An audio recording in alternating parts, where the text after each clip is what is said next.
Hi hello నమస్తే.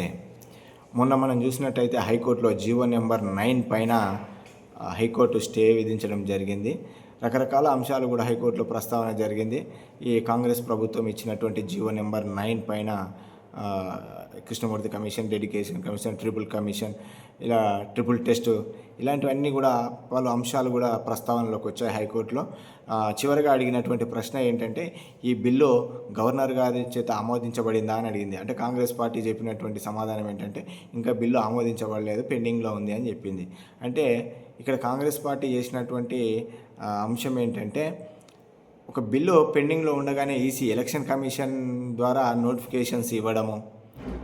ఇంకొక ప్రధానమైనటువంటి విషయం ఏంటంటే, రాహుల్ గాంధీ గారు 42% రిజర్వేషన్ ఇస్తా అని చెప్పారు కాబట్టి, ఈ రిజర్వేషన్కి సంబంధించిన విషయాలు రాష్ట్రాల పరిధిలో కాకుండా పార్లమెంట్లో చర్చించాల్సిన అంశం కాబట్టి, పార్లమెంట్లో వాళ్ళకి 200 పైననే ఎంపీలు ఉన్నారు కాబట్టి అక్కడ ప్రస్తావించి ఈ అంశానికి పరిష్కారం అక్కడ దొరుకుతుంది కాబట్టి పార్లమెంట్లో అక్కడనే ఈ పార్లమెంట్లోనే ఈ అంశం గురించి మాట్లాడి ఈ సమస్యకు పరిష్కారం అక్కడ ఉంటే దాన్ని చర్చించి పరిష్కరించాల్సినటువంటి అంశము అని తెలిసినా కూడా రాష్ట్రాలకే ఈ హక్కు ఉందన్నట్టుగా ఇక్కడ వదిలేసి వెళ్ళిపోవడం అనేది కూడా కరెక్ట్ కాదు. వీళ్ళకి వదిలేయడం అంటే కాంగ్రెస్ ప్రభుత్వం ఎట్లా గతంలో 8 రాష్ట్రాలలో ఇలాంటి అంశాలు చాలాసార్లు కూడా జరిగాయి. అది కాంగ్రెస్ కూటమికి సంబంధించినటువంటి రాష్ట్రాలలో కూడా లోకల్ పార్టీ ఉన్నటువంటి అంశాలు అంటే రిజర్వేషన్కి సంబంధించినటువంటి అంశాలు ఇక్కడ రాష్ట్రాలలో తీసుకొస్తే కోర్టులో రద్దు చేసిన అంశాలు కూడా రాహుల్ గాంధీ గారికి తెలుసు. కానీ పార్లమెంట్లో దీని గురించి ప్రస్తావించలేదు. ఇది కాంగ్రెస్ పార్టీ చేసినటువంటి ప్రధానమైనటువంటి మిస్టేక్.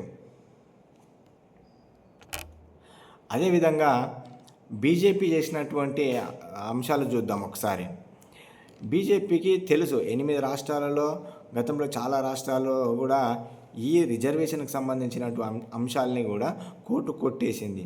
అంటే ఈ రాష్ట్రాలలో ఖచ్చితంగా బీసీ రిజర్వేషన్ అనేది అవసరము అని చెప్పి ఈ అంశాన్ని భారతీయ జనతా పార్టీ వాళ్ళే పరిష్కరిస్తే, ఎందుకంటే అధికార పార్టీ వాళ్ళదే కాబట్టి ఈ సమస్యని పరిష్కరించి పార్లమెంట్లో బిల్లు పెట్టి ఈ రిజర్వేషన్ సమస్యని పరిష్కరిస్తే ఇవాళ చాలా వరకు ఉన్నటువంటి బీసీ జనాభాకి న్యాయం జరిగేది కదా. అంటే ఒక సమస్యకు ఈ బీసీ రిజర్వేషన్ అనే సమస్యకు బొమ్మ బొరుసు లాంటివే ఈ కాంగ్రెస్, బీజేపీ. అంటే ఈ రెండు కూడా ఖచ్చితంగా కాంగ్రెస్ పార్టీ ఉంది, బీజేపీ పార్టీ ఉంది ఈ సమస్యకు కారణం. కాబట్టి కాంగ్రెస్ పార్టీ ఎంత ఉందో బీజేపీ పార్టీది కూడా పాత్ర అంతే ఉందని ఈ బీసీ సమాజం గ్రహించాలి.